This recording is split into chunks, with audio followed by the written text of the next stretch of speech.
Bienvenidos amigos oyentes al podcast donde hablamos de True Crime, donde analizamos las mentes más perturbadas y los casos más escalofriantes de la historia.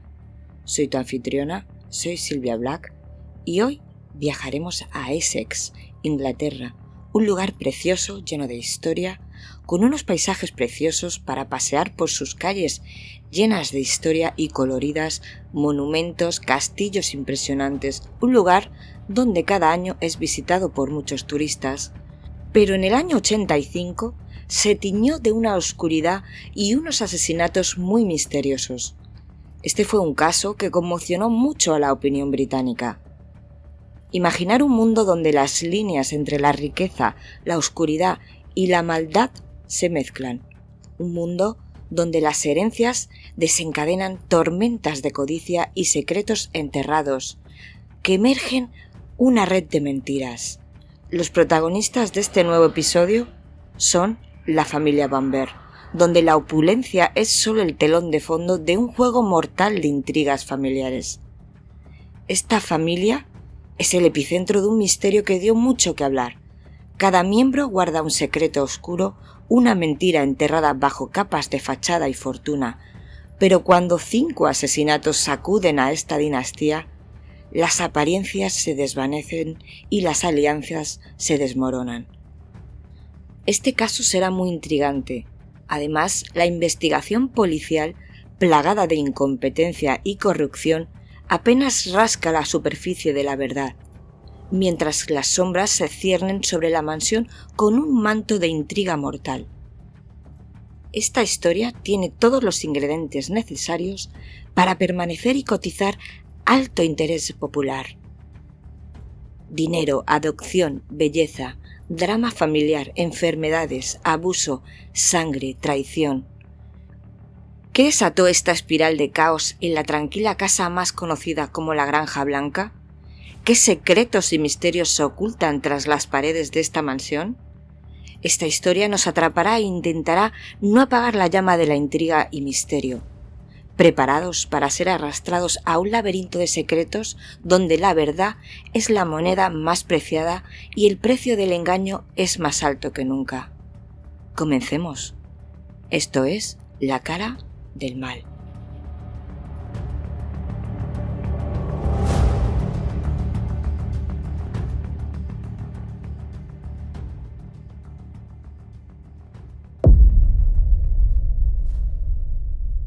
En la tranquila noche del 6 al 7 de agosto de 1985, en los apacibles campos de Tolesham, Darcy, Essex, un horror inimaginable estaba sucediendo en la granja de la familia Bamber. En el tranquilo campo de la Granja Blanca, la tragedia se había desatado en la oscuridad de la noche. Jeremy Bamber era hijo adoptado de los Bamber, que dormía en su casa a pocos kilómetros de la casa de sus padres. Despertó de repente por el sonido del teléfono, sobre las 3 de la madrugada. Jeremy, que en aquella época contaba con tan solo 24 años de edad, descolgó el teléfono en medio de un torbellino de caos y desesperación. Al otro lado de la línea, la voz de su padre, angustiado y aterrorizado, le decía que su hermana Sheila se había vuelto loca, que andaba suelta por la casa con un rifle, advirtiendo que les mataría a todos. El joven en su mente, aterrorizado sobre el peligro de su familia. Además, la llamada se cortó abruptamente, sumiéndole en una incertidumbre desgarradora. Rápidamente alertó a las autoridades. My father's phone from White House Farm and he sounded really frightened. He says my sister's gone crazy and she's got a gun. Aunque aquí ocurre una cosa muy extraña. ¿Por qué Jeremy llamó a una comisaría cercana de su casa en vez de avisar a la policía de la ciudad de Tolesham, donde estaba la central de policía?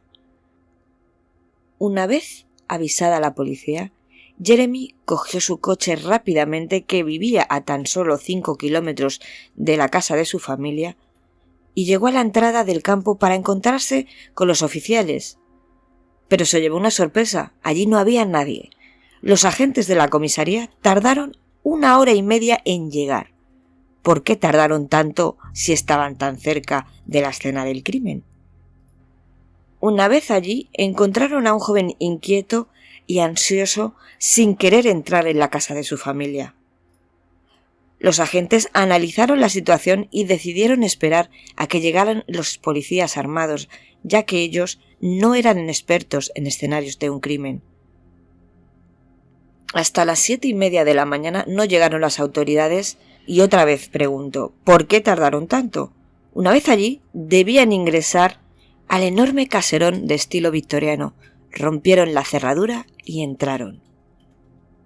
Al abrir la casa, una sensación de frío y una tensión que colmaba el aire, las sombras se retorcían en las paredes del caserón, susurraban secretos oscuros que amenazaban con salir a la luz. Los oficiales cautelosos no sabían lo que allí les esperaba. Una vez dentro de la casa, los escalofríos recorrieron sus cuerpos al descubrir el macabro espectáculo que aguardaba en aquella casa, que de un momento dejó de ser un hogar para ser el escenario de terror. Los corazones se helaron ante el espectáculo dantesco. Ante ellos un sombrío escenario, que se desplegaba en la tranquila residencia de los Bamber. Es como una tela tejida con hilos de intriga y tragedia. Las paredes fueron testigos mudos de la brutalidad. En la cocina, el padre de la familia, el señor Neville Bamber, yacía sin vida, su cuerpo marcado por la violencia de 8 disparos en su cabeza. La cocina era un caos de cosas revueltas, vasos y platos rotos, mucha sangre. Los agentes con sus armas en mano siguieron recorriendo la casa. Subían las escaleras cautelosos, despacio. Entraron en una habitación grande. Era la del matrimonio Bamber. June, la madre, fue asesinada de igual manera que su marido, tiroteada por varios disparos. Parece que fue asesinada mientras dormida, su almohada encharcada en sangre.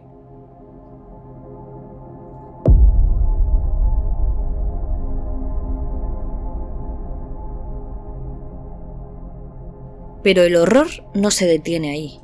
En el cuarto contiguo, 2 niños inocentes, Daniel y Nicholas, de 6 años, duermen su último sueño ajenos al terror que les rodeaba. Sus pequeñas figuras tan vulnerables e indefensas, incluso uno tenía aún su dedo en la boca, estaban muertos, acribillados a tiros en sus cabezas. Sus camas eran un mar de sangre. Los agentes no podían creer aquella escena tan desgarradora. En la última habitación, que quedaba por mirar, en el suelo yacía la joven y bella Sheila, la hija de los Neville y madre de los pequeños asesinados, con un rifle apuntando a su garganta. Aparentemente parecía un suicidio. El disparo destrozó su bonito rostro, pero se pudo observar que apenas había sangre en la habitación ni en su camisón y sus pies estaban limpios. Raro si has estado caminando por una casa llena de sangre y matando a toda tu familia. Algo que solo un agente observó e indicó con clara incertidumbre. Y entre los escombros de este desgarrador panorama descansa el instrumento de este escenario de crímenes, un rifle semiautomático silencioso, testigo de la devastación que ha dejado a su paso. Pero detrás de esta fachada de horror esconde un misterio aún más profundo. ¿Qué oscuros motivos llevaron a esta joven prometedora, apodada Bambi por su belleza y destreza como modelo, a convertirse en víctima y victimaria al mismo tiempo? ¿Qué demonios internos la empujaron a cometer estos atroces actos, llevando consigo a su familia hacia la oscuridad? En este laberinto de tragedia y locura, las respuestas parecen esquivas, ocultas entre las sombras de la mente humana.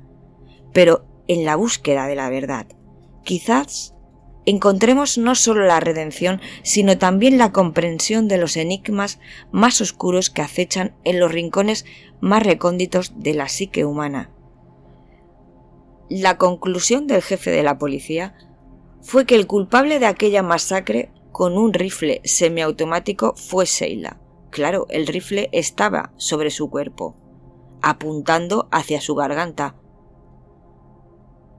A la que llamaban Bambi y que había estado internada recientemente en un psiquiátrico a raíz de su diagnóstico de esquizofrenia, porque desde su divorcio estaba más deprimida y volvió a casa para estar con sus padres.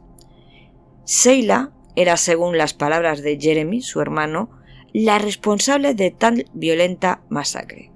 Sus problemas mentales eran fácilmente comprobables. La policía le creyó en la historia. Todo parecía cerrar. A lo largo de las semanas siguientes, el caso sería detallado por la prensa y televisión.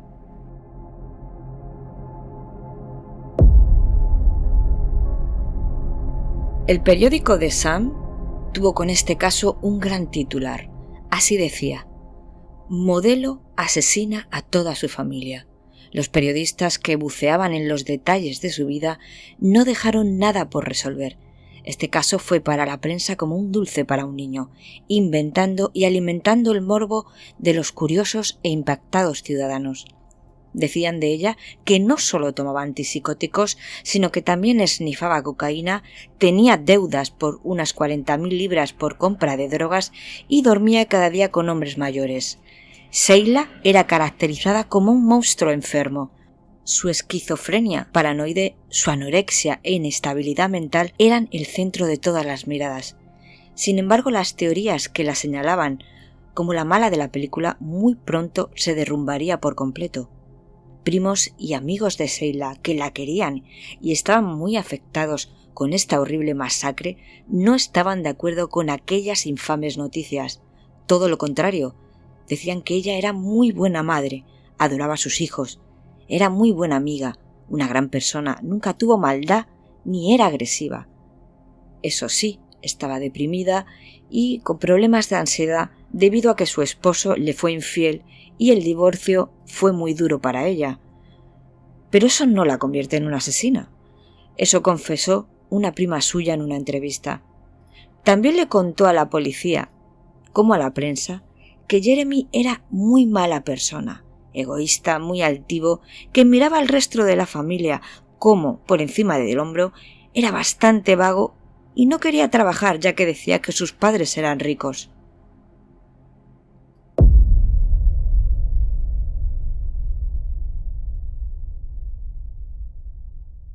Pasamos a conocer más en detalle al matrimonio Bamber. Ellos deseaban tener hijos, pero June no pudo ser madre y decidieron adoptar. Los Bamber soñaban con tener una gran familia, pero lo que formaron no sería para nada lo que habían imaginado. Sheila llegó primero con 3 meses de vida y 4 años después adoptaron a Jeremy. En el intrincado tapiz de la vida, a veces el destino une a personas bajo circunstancias inesperadas. Jeremy y Sheila, 2 hermanos que tendrían todo en sus vidas, unos buenos padres que los querían y una inmensa fortuna. Fueron 2 piezas entrelazadas por el azar y el amor de una familia adoptiva con un apellido resonante: Bamber. La historia de Sheila, desde sus primeros días como una preciosa niña adoptada hasta convertirse en una adolescente rebelde, su vida estuvo llena de giros y vueltas emocionantes. Siendo adolescente, Sheila fue difícil. La echaron de 2 colegios porque daba constantes problemas, no estudiaba. Su extraordinaria belleza hizo pensar a sus padres que al menos el modelaje podría ser un camino para mantenerla ocupada.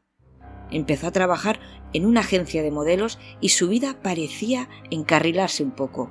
De hecho, estuvo en varias portadas de revistas de belleza. Se casó con Colin Caffell, un escultor y ceramista, y tuvieron mellizos, a los que llamaron Daniel y Nicholas. Pero el tiempo pasaba y ella no mejoraba realmente. Tenía problemas mentales, ansiedad, alucinaciones e incluso se llegó a decir que ella pensaba que sus pequeños hijos querían seducirla y matarla. Incluso pensó en el suicidio.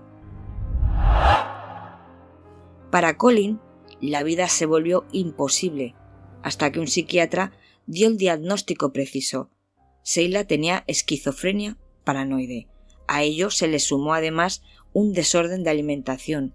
Era anoréxica. Su matrimonio con Colin, un talentoso artista, parecía un cuento de hadas, pero detrás de las apariencias, Sheila se enfrentaba con una gran batalla silenciosa contra muchos monstruos que la atormentaban, convirtiendo su mundo en un laberinto de confusión y miedo. Los Bamber, una familia aparentemente perfecta, estaban sumamente preocupados y desbordados con la situación de su hija. Así que cuando Sheila y Colin se divorciaron, el matrimonio decidió llevarse a su hija a vivir con ellos para cuidarla. El problema era que Sheila no se llevaba nada bien con ellos, dado que eran muy estrictos y exigentes. Además estaban demasiado pendientes de ella, pero era la mejor solución posible para su tratamiento. Ni siquiera pudo tener la custodia de sus hijos, así que los niños y su exmarido, Colin, la visitaban periódicamente.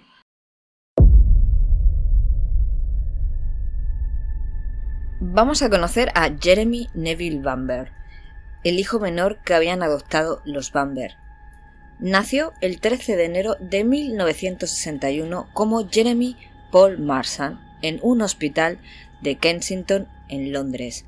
Su madre biológica, Juliet Dorothy Wheeler, era hija de un vicario, como consecuencia de un romance con el sargento mayor y supervisor de Buckingham Palace, de nombre Leslie Bryan Marsan. Este no quiso saber nada de aquel hijo, así que la mejor solución que encontraron para esta sorpresa no deseada fue dar en adopción al bebé. Cuando Jeremy tenía 6 meses fue entregado a sus padres adoptivos a través de la Sociedad Infantil de la Iglesia de Inglaterra. Así fue que llegó al matrimonio de Neville y Jan Bamber, económicamente poderosos y con muchos deseos de agrandar su familia. Todo parecía indicar que Jeremy llegaba al hogar ideal. Los Bamber eran hacendados y vivían en una gigantesca casa victoriana, ubicada en el medio de una extensa propiedad llamada White House Farm. Neville Bamber era un magistrado local y expiloto de la mítica Royal Air Force. Jeremy se incorporó a sus vidas donde ya estaba instalada su hermana Sheila desde hace unos años. El matrimonio no escatimó en recursos en cuanto a la educación de sus hijos. Se dispusieron a pagar los mejores colegios para ellos. Jeremy hizo primaria en el colegio privado San Nicolás, pero desde septiembre de 1970 fue pupilo en el Gresham School de Norfolk. Estar internado no era algo raro para ese entonces en Gran Bretaña. Así educaban a los chicos de clase alta que tenían un futuro prometedor. Pero además, Neville y June habían optado por mandarles por otra razón. Creyeron que por eso sería más apropiado a que fueran a una escuela local. Algún día sus hijos serían los empleadores de la zona e iban a tener que darles trabajo a esos compañeros de colegio. Jeremy, al igual que Sheila, tuvo problemas en el ámbito escolar. El estudio no le interesaba lo más mínimo. Según Brett Collins, un amigo de Jeremy, en su vida como pupilo habría sido abusado sexualmente cuando tenía solo 11 años. De acuerdo con esta fuente, Jeremy empezó a tener relaciones con mujeres y con hombres, así conseguía ser popular entre todos. Su conducta iba de mal en peor mes tras mes. En los estudios tampoco las cosas funcionaban. Sus notas dejaban mucho que desear y se desataron la furia de sus padres, que tenían depositadas en él muchas esperanzas. Los estrictos padres sentían que fracasaban una y otra vez con sus hijos. Por eso, cuando Jeremy logró terminar el colegio, su padre le financió un viaje a Australia y Nueva Zelanda para que hiciera unos cursos de buceo. Pensó que allí tendría un poco de independencia y le ayudaría a mejorar y a madurar.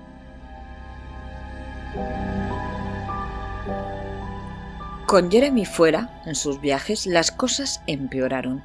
Una vez más, sus padres se sentían frustrados.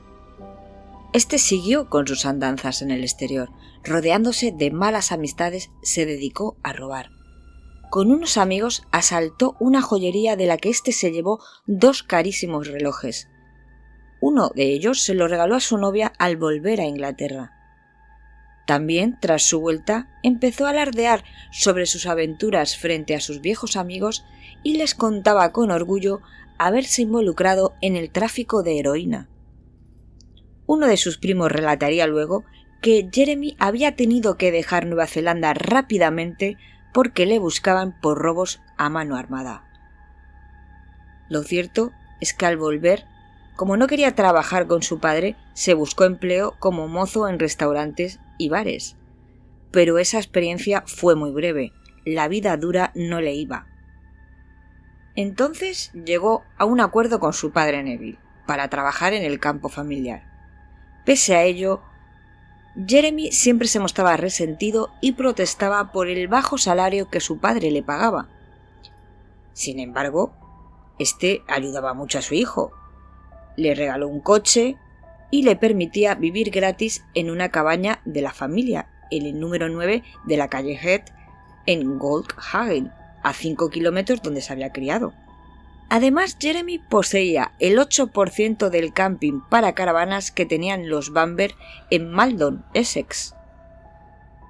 Nada mal para tener solo 24 años y tan pocas ganas de estudiar o trabajar. Pocas semanas antes de los crímenes, Jeremy dio otro paso en falso. Robó dinero del negocio del camping. Les hizo creer a todos que había sido un robo ocasional de alguien de afuera de la empresa y le creyeron. Fue su novia, Julie Mumford, quien luego confesaría haber sido parte del hurto del que se llevaron 970 libras. Ella se convertiría en un testigo vital en contra en el juicio por el múltiple asesinato. Tenía muchos para contar, por ejemplo, que Jeremy odiaba profundamente a su estricta madre.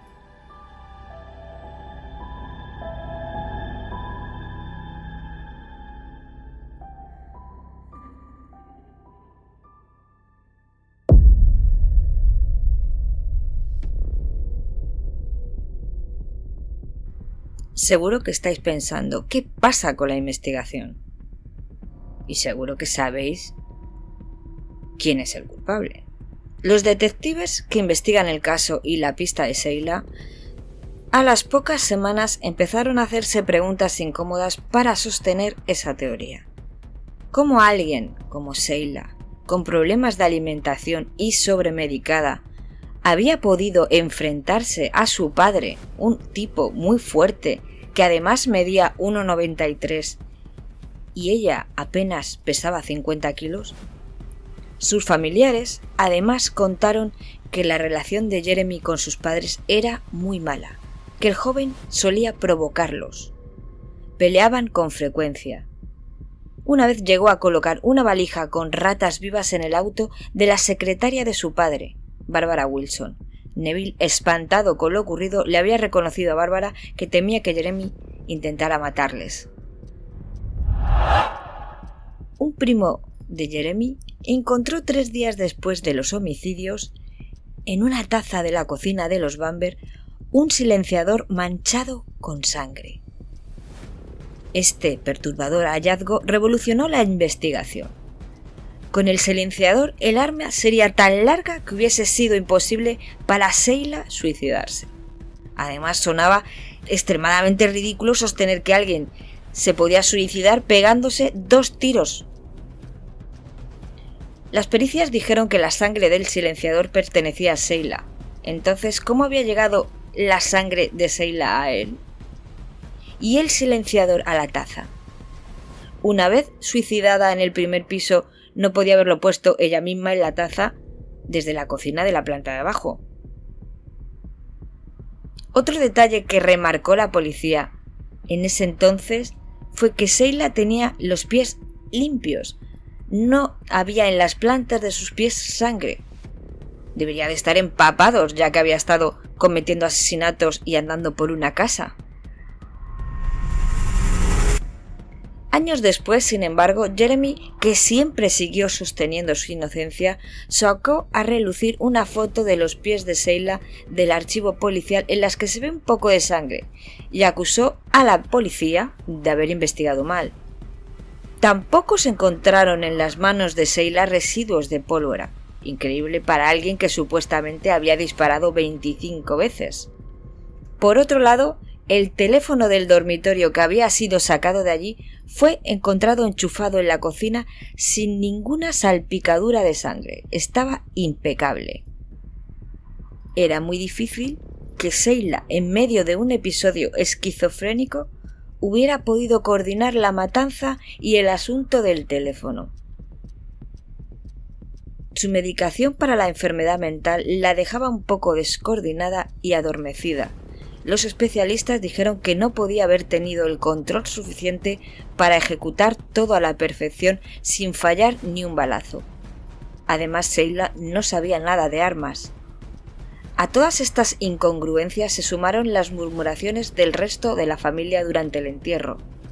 Esos chismes, que también habían llegado a oído de los detectives, decían que los parientes estaban muy sorprendidos con que Jeremy hiciera chistes durante el funeral y que de pronto lo habían visto riendo. Su gran actuación luego en la ceremonia, cayendo sobre sus rodillas frente a las cámaras de la televisión y los micrófonos de los medios, también había sido una llamada de atención. Su conducta se vio como muy ficticia, exagerada. En los días siguientes al entierro, Jeremy invitó a sus amigos a comidas, fiestas en casa, gastando dinero en alcohol, champán y drogas. Se sabría luego que también planeaba un lujoso viaje a Holanda y a varias playas con un grupo de amigos. Parecía muy apurado por disfrutar lo que ya era suyo, lo que ya había heredado. Al funeral, Jeremy Valver había asistido muy elegante y del brazo de su novia Julie Mockford. Pero faltaba muy poco para que ella empezara a hablar. Sus dichos acabarían con la nueva vida dispendiosa de Jeremy.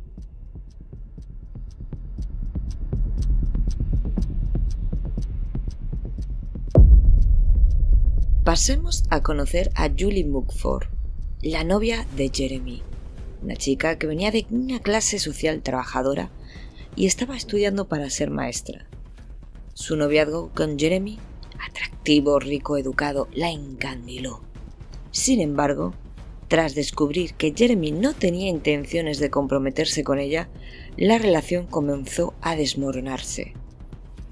Las peleas entre ambos eran frecuentes y violentas, marcadas por la desconfianza y las infidelidades por parte de él, quien coqueteaba con todas delante de ella. La relación con su novio no iba del todo bien. Se había enterado por un amigo que su novio no pensaba en absoluto casarse nunca con ella. Julie enfureció. Después de los asesinatos de la familia Bamber, Jeremy pasaba bastante de ella, así que Julie se sintió consumida en el resentimiento. Pensaba que solo la utilizó para poder llevar a cabo los asesinatos y además podría caer con él. Así que se convirtió en una pieza clave en el caso cuando testificó en su contra. Contó todo. Que Jeremy había planeado meticulosamente el asesinato de sus propios padres durante meses. Aprovechando que su hermana tenía problemas mentales y en aquel momento vivía allí con sus hijos, era el momento ideal para terminar con todos y ser el dueño de la fortuna, saliendo airoso de la situación. A medida que se desarrollaba la investigación, se revelaron detalles intrigantes, desde los recorridos en bicicleta meticulosamente cronometrados hasta los supuestos acuerdos con cómplices. Mientras Jeremy negaba rotundamente su culpabilidad, Julie parecía encontrar una oportunidad en medio de esta tragedia.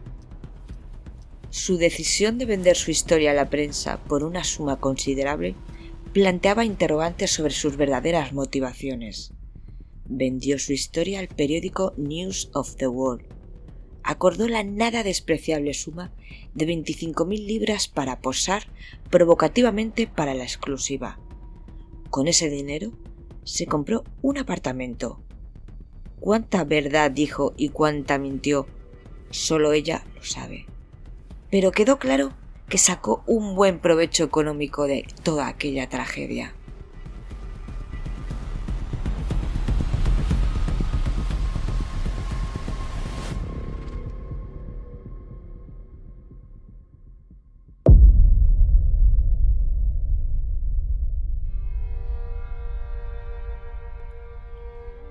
En octubre de 1986, Jeremy Bamber fue declarado culpable de 5 cargos de asesinato, en un veredicto dividido de 10-2. Fue sentenciado a un mínimo de 25 años tras las rejas, pero en 1994 se le comunicó que nunca vería la luz de la libertad nuevamente. La acusación seguía sosteniendo una narrativa perturbadora. El motivo por una inmensa herencia. Jeremy habría perpetrado el cruel acto utilizando el rifle semiautomático de su padre para segar la vida de su propia familia. Luego, en un intento retorcido de encubrir sus crímenes, habría colocado el arma en las manos de su vulnerable hermana, haciéndola parecer como un desgarrador caso de asesinato seguido de suicidio. Se le condenó a cadena perpetua. Pese a la contundente de las evidencias, sigue declarándose inocente, afirmando que su novia declaró contra él porque estaba despechada, porque él nunca quiso comprometerse. Los psicólogos que analizaron a Jeremy detectaron en él una mente profundamente perturbada. Aunque no había llegado a cometer ningún asesinato antes de matar a su familia, mostraba signos alarmantes de una codicia insaciable que lo consumía. Su único deseo era eliminar a su propia familia para hacerse con todo lo que poseían. Sus acciones, meticulosamente planificadas, revelaban una naturaleza siniestra, propia de un psicópata. Es un ser frío, peligroso, manipulador que jamás mostró ningún tipo de arrepentimiento. Carecía por completo de empatía hacia aquellos que le rodeaban, incluso hacia sus propios seres queridos. En resumen, era un individuo desprovisto de corazón y de cualquier atisbo de humanidad. El juez le dijo: «Usted, siendo aún joven, tiene una mente malvada, insensible, pervertida y codiciosa que ha ocultado con gran habilidad, con una apariencia respetable y modales civilizados». Estas fueron las palabras del juez antes de condenar a Jeremy Bamber.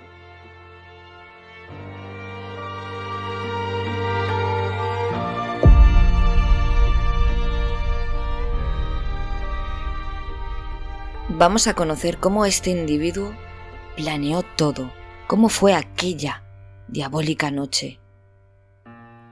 Todo empezó la noche del martes de 6 de agosto. Jeremy llegó a la casa de sus padres, desconectó el teléfono para incomunicar a la casa, se puso un traje de neopreno para evitar mancharse con sangre. Primero, había procedido a matar con silenciador a los pobres niños que estaban de visita en casa de sus abuelos. Luego fue en busca de su padre, pero preocupado porque éste podría hacerle frente. Su padre era grande y alto, pero le pilló de sorpresa y le disparó varias veces. Le dejó allí tirado en la cocina. Subió hacia las escaleras. En la habitación del matrimonio disparó a su pobre madre en la cabeza varias veces mientras dormía. Pero se quedó sin balas, momento en el que Jeremy oyó que su padre seguía con vida. Bajó rápidamente a la cocina. Su padre, aunque estaba muy herido, chorreando de sangre, intentó coger el teléfono para pedir ayuda. Pero Jeremy le alcanzó y le pegó con la culata del arma, un rifle 525 semiautomático calibre 22, hasta derribarlo. Luego sí, recargó el arma y le disparó 4 balas más en la cara. Volvió a subir a la parte de arriba. Mientras Sheila se había enterado de todo lo que sucedía en la parte de abajo, intentaba escapar, esconderse, para huir de su hermano, imaginar qué pasaría por la mente de aquella pobre chica. Después tuvo que pensar cómo hacía para matar a su hermana Sheila para que pareciera un suicidio. La miró, la apuntó y el primer balazo atravesó el cuello, pero no la mató. Ese sería su error fatal, ya que tuvo que volver a disparar. Ahora sí, el segundo tiro al cuello la mató.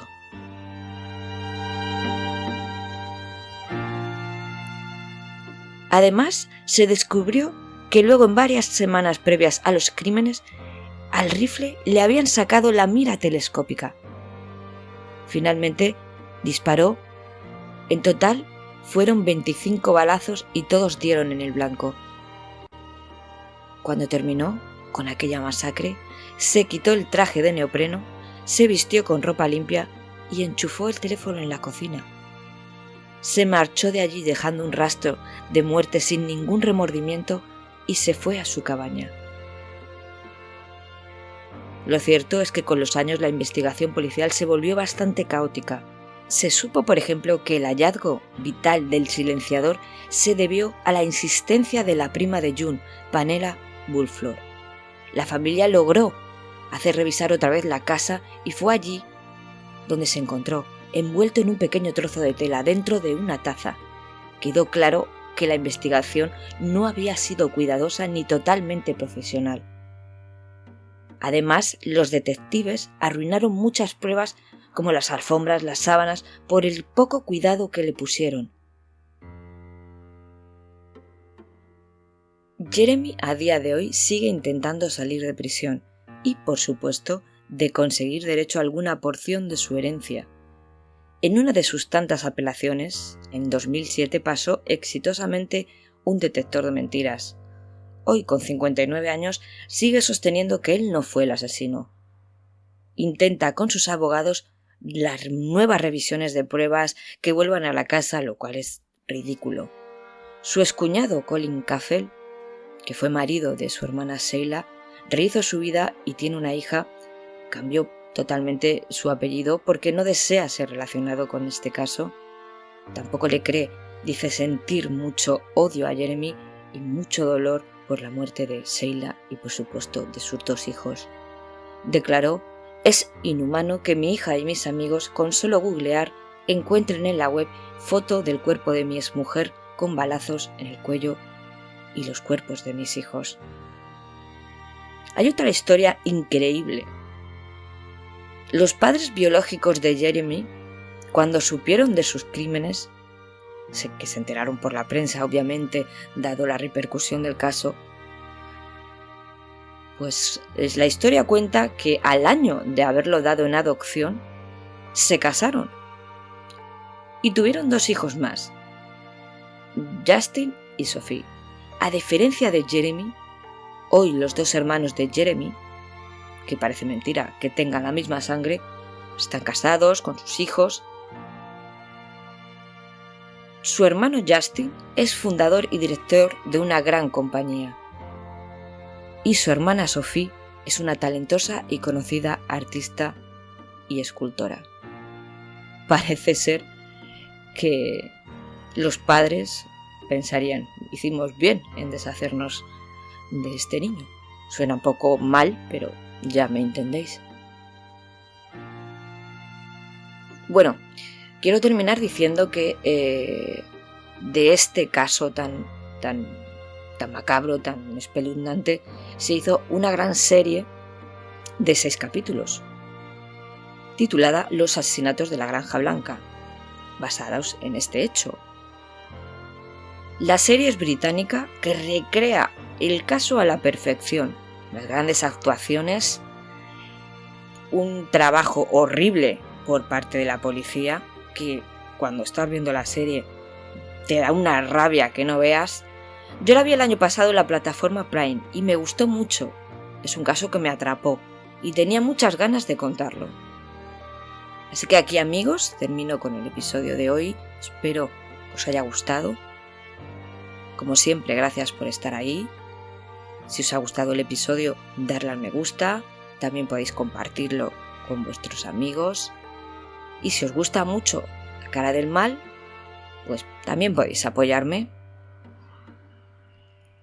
Os espero en el próximo episodio de La cara del mal.